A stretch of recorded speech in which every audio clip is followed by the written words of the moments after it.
날마다 솟는 샘물 큐티 채널 운영자 사재훈 목사입니다. 오늘 하루 나의 나됨이 오직 하나님의 은혜임을 고백하는 저와 여러분 되길 기도하겠습니다. 큐티 영상 시청 후 좋아요와 구독을 꼭 부탁드립니다. 제15장. 형제들아, 내가 너희에게 전한 복음을 너희에게 알게 하노니 이는 너희가 받은 것이요 또 그 가운데 선 것이라. 너희가 만일 내가 전한 그 말을 굳게 지키고 헛되이 믿지 아니하였으면 그로 말미암아 구원을 받으리라. 내가 받은 것을 먼저 너희에게 전하였노니 이는 성경대로 그리스도께서 우리 죄를 위하여 죽으시고 장사 지낸 바 되셨다가 성경대로 사흘 만에 다시 살아나사 게바에게 보이시고 후에 12 제자에게와 그 후에 500여 형제에게 일시에 보이셨나니 그 중에 지금까지 대다수는 살아있고 어떤 사람은 잠들었으며 그 후에 야고보에게 보이셨으며 그 후에 모든 사도에게와 맨 나중에 만삭되지 못하여 난 자 같은 내게도 보이셨느니라. 나는 사도 중에 가장 작은 자라. 나는 하나님의 교회를 박해하였으므로 사도라 칭함받기를 감당하지 못할 자니라.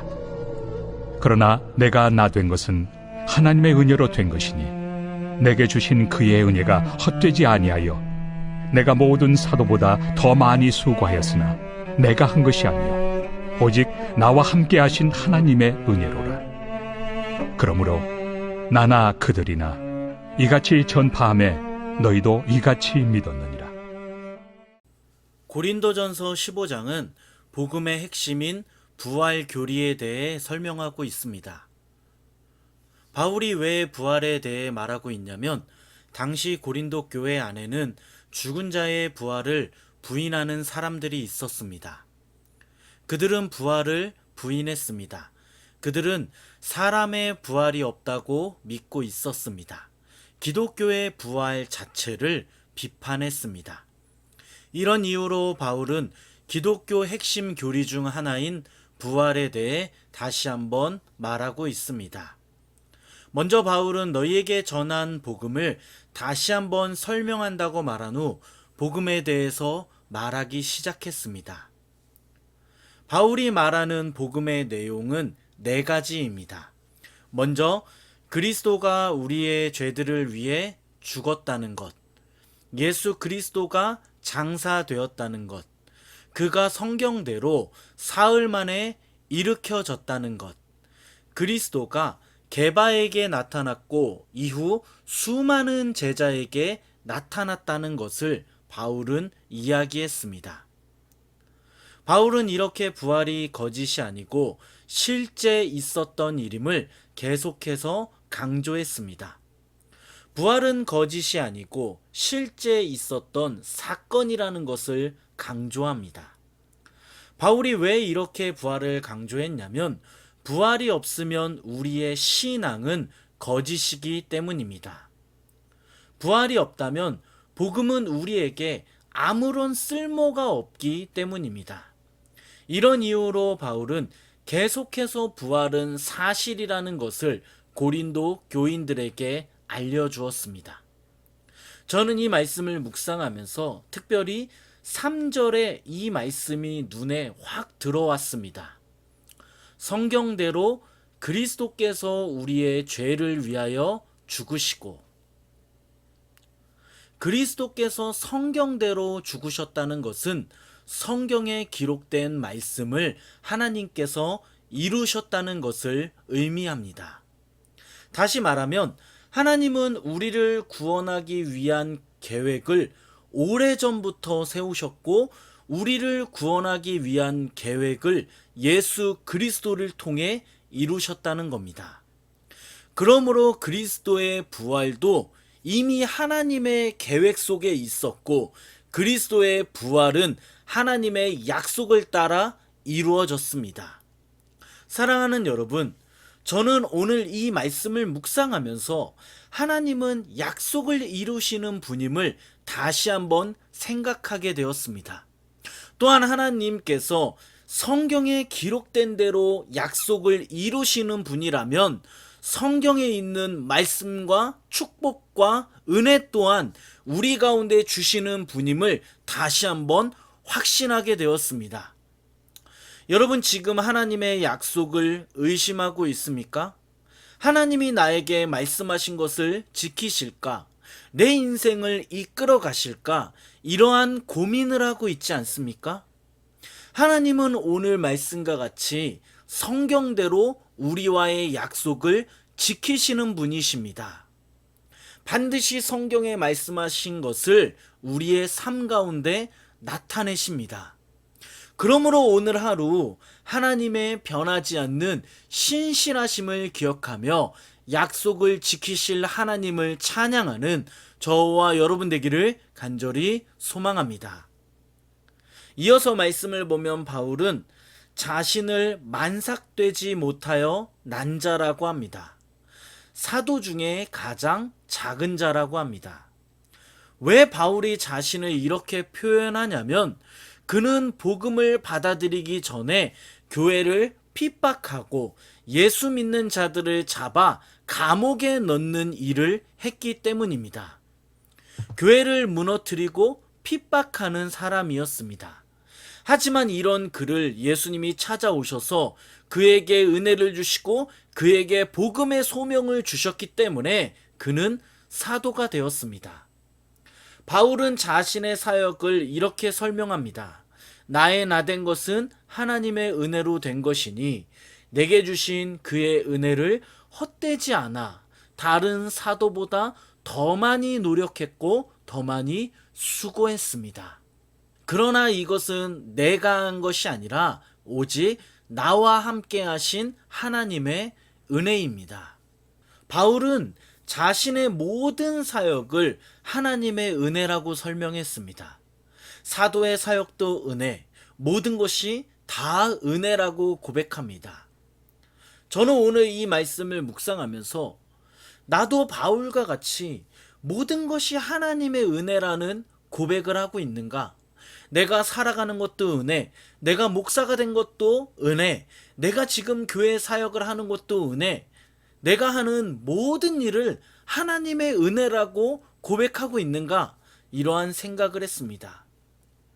제가 제 삶을 돌이켜 보니까 저는 목사가 될 만큼 거룩한 사람이 절대 아닙니다. 남 앞에 서는 것을 두려워하는 사람이고 내성적인 사람입니다. 머리가 좋은 사람도 아니고 가진 것이 많은 사람도 아닙니다. 목사가 될 수 있는 자격이 하나도 없는 그러한 사람입니다. 그런데 오늘 말씀을 묵상하면서 저를 돌아보니 하나님의 은혜로 여기까지 왔다는 것을 다시 한번 알게 되었습니다. 사랑하는 여러분, 여러분이 지금까지 올 수 있었던 것은 하나님의 은혜입니다. 여러분이 지금 이 자리에 설 수 있었던 것도 하나님의 은혜입니다. 여러분은 하나님으로부터 받은 많은 은혜를 기억하며 살아가고 있습니까? 아니면 하나님의 은혜를 잊고 살아가고 있습니까?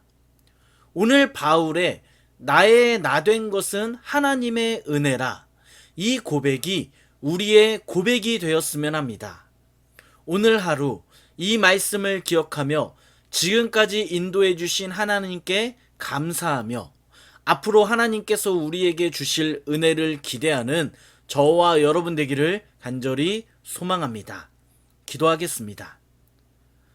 하나님의 변하지 않는 신실하심을 기억하며 약속을 기다리는 우리가 되게 해달라고, 또한 지금까지 인도해 주신 하나님께 감사하며 앞으로 하나님께서 우리에게 주실 은혜를 기대하는 우리가 되게 해달라고, 우리 말씀을 생각하면서 같이 한번 기도하겠습니다.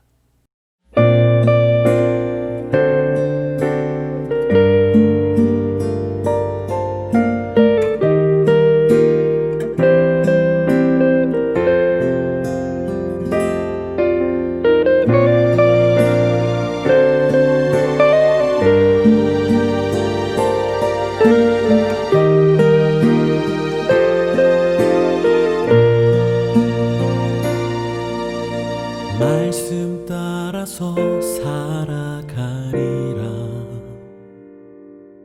말씀 따라서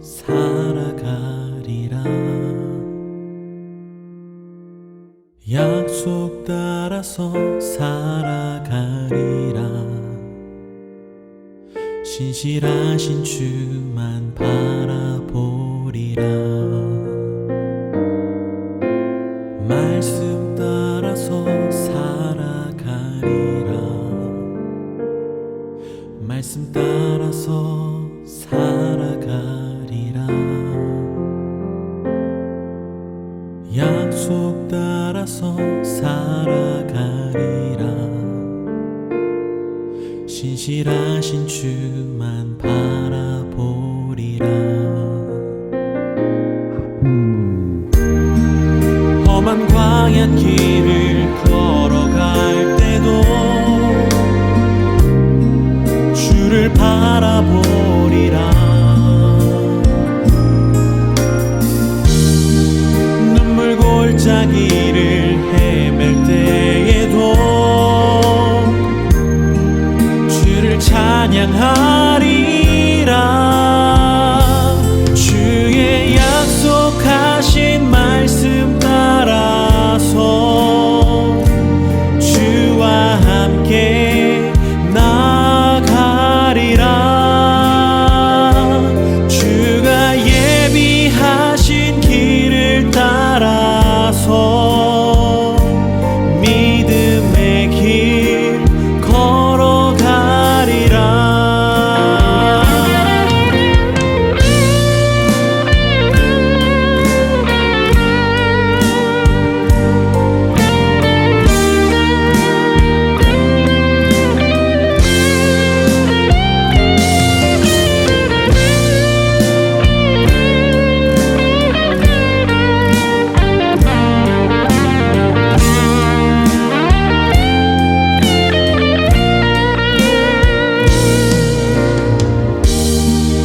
험한 광야 길을 걸어갈 때도 주를 바라보리라. 눈물 골짜기를 헤맬 때에도 주를 찬양하리라.